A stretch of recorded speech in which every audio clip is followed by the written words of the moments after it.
Hey, shalom, shalom. Hey, first and foremost, as always, I want to start off, of course, giving all honor, glory, infinite praise, and worship to YAHAWAH, BAHASHAM, YAHAWASHI, BAHASHAM, HAQADASH.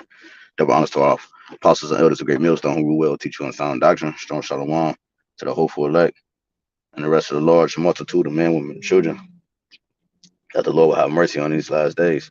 All right, it's your brother Kadash. All right, representing GMS branch here in Cleveland. Lord willing to bring out a quick and edifying lesson. Just a real quick hit. Just jumped in my spirit. To title this lesson is to rule your spirit, man. You know, as we get closer to the end, all right, the battle always gets tougher when you get towards the end. You know what I'm saying? That's why you think a lot of people give up when they're about to succeed or when they're about to pass or whatever they may be doing. It might be a test, it might be sports, it might be a relationship, it might be whatever.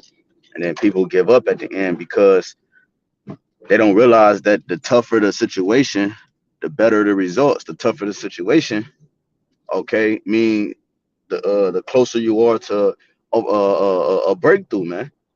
So as we get closer to the destruction of our enemies, all right, as we get closer to the destruction of our enemies, you know what I'm saying? We we uh we have to continue to sharpen our swords. Okay, we got to continue to get wiser, and we got to continue to learn balance, which means that I'm continuing to learn how to rule my spirit, man. You know what I'm saying? When you go into the etymology of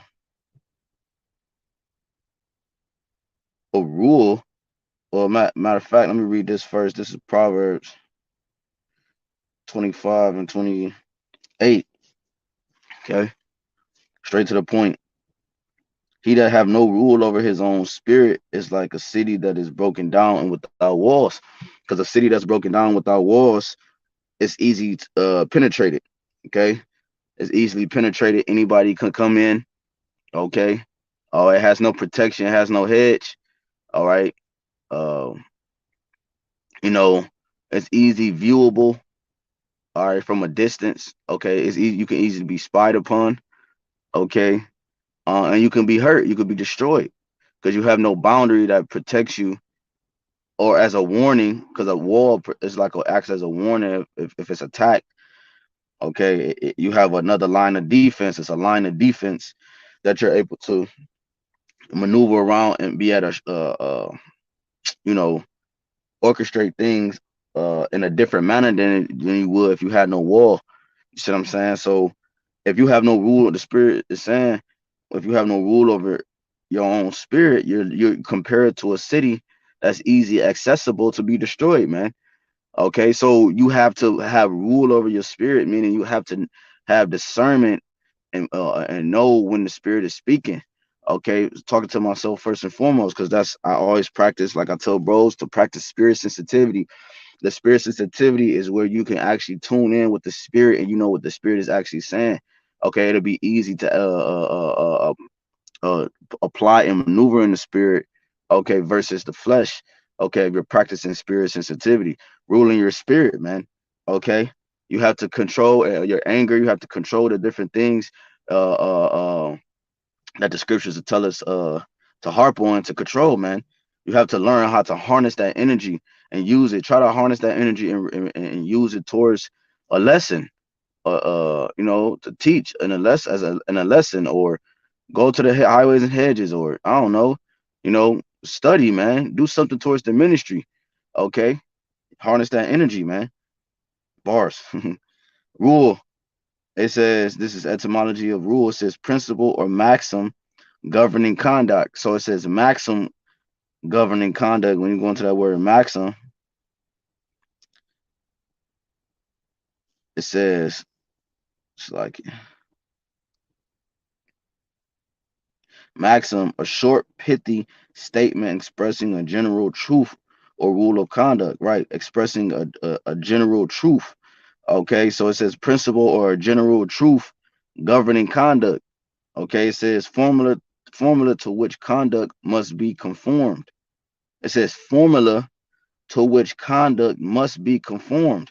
So rule is the conduct or a formula which conduct must be conformed.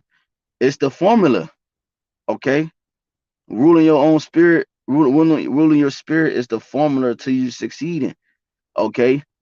I always say how you do one thing is how you do everything.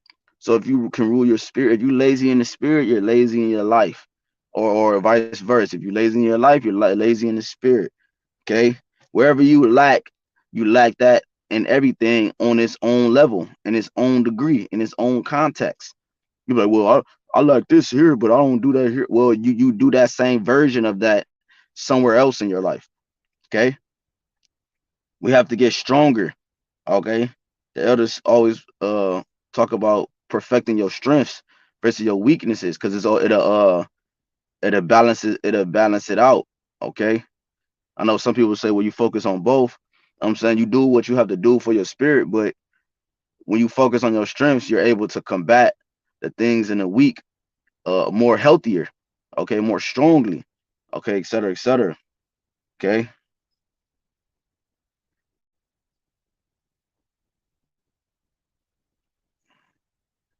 It says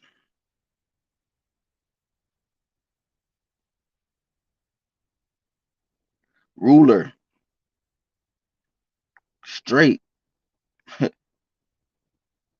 a model to rule, straighten, guide, to move in a straight line. And that's a part of ruling your spirit, moving in a straight line, standing on a straight path, man. Not going all being tossed to and fro like the wind, like a boat on the sea, like it says in James, and going all over the place. You one minute you hear one, next thing you there, you believe this, and next thing you know, you kind of shaky about. Look, man, you got to stay on that straight line, man. You got to believe in something, man. And then whatever you believe in, you stick to it, and you believe in it wholeheartedly, man. Okay, that's integrity, man. Okay. So I'm gonna just get one more. This is Timothy. Let's see.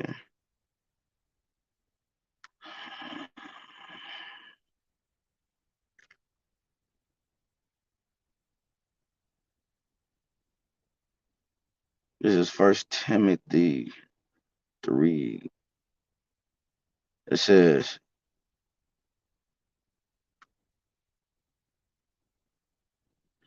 First Timothy 3 and 4, one that ruleth well his own house, having his children in subjection with all gravity. For if a man know not how to rule his own house, how shall he take care of the church of the Most High? So, right, you can apply it both ways. You can apply it how the scripture just broke it down, ruling your physical house, your actual home where your family dwells. Okay, and also like the scriptures say, um, in Second Ezra, we can close with that to link with that. This is Second Ezra, um,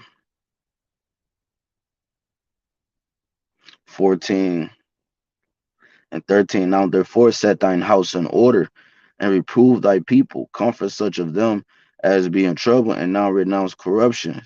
Let go from thee mortal thoughts. Uh, let go from thee mortal thoughts. Cast away the burdens of man, put off now the weak nature, and set aside the thoughts that are most heavy unto thee, and haste thee to flee from these times. Right. So going again, linking both of them up together, we got to learn how to rule our spirits, man. Like I said, it goes for the physical. Going again, linking both. It goes for the physical, and it goes for the your spiritual house, which is your body, which is your mind. Okay, learning how to cast off mortal thoughts, the thoughts of man, or take on more of the nature of the spirit. The scripture talk about put on the elect of God, all right, put on the elect of the Most High, all right, meaning have the mindset on put on the elect, like put on the mindset that elect will have, man. Do the things that if you feel in your spirit that elect won't be doing certain things, and don't do it, man. We're training to try to be Lord willing of that hopeful elect, man. So we got to get our house in order. We got to rule our spirit. Can be quick to anger. You got to be slow to wrath. You got to have patience. You got to have, you got tell you're temperate in all things. You got to be, what I'm saying, for the women, modest and, what I'm saying, level headed and not over. You got to follow the order that the Lord set up. Not over talking to them, man. This, that, and the third, man. Okay, that's briefly saying some things, man. You know, study more, do better. That's the slogan. Do better. You know what I'm saying? For myself, first and foremost, we got to do better, man. You know, we got to shake this shit, man. It's over with, man, because we at the end. And we got to set aside the thoughts that are heavy unto thee and hasty to flee from these times. So we got to haste to get better. We got to haste to rule our spirit. We got to haste to control the things that may have been weighing us down for a period of time, man. It's all according to the will of the Lord, but we got to fight, man. This is a fight, man. It's a battle. You know what I'm saying? Learn how to rule your spirit, man. Fast more, pray without ceasing. All right, seek the elders of the camps and seek the brothers and get anointed and stay, learn Hebrew prayers so you can, do whatever you got to do to stay in the spirit and stay tapped in, man. You know what I'm saying? That's ruling your spirit. That's knowing what you're a part of. That's knowing what's actually happening around you, man. That's being circumspect and having discernment, man. So, Lord willing, this quick lesson was edifying. Again, I want to give all honor, glory for the praise and worship to YAHWASHI, YAHAWASHI, HAQADASH. That honors again to our apostle, elders, a great millstone, rule well, teach well, sound doctrine, stroke, shalom, to the hopeful elect, and the rest of the large multitude of men, women, and children, that the Lord will have mercy on these last days, man. Okay. Hey, until next time, I'm waffle boy, shalom.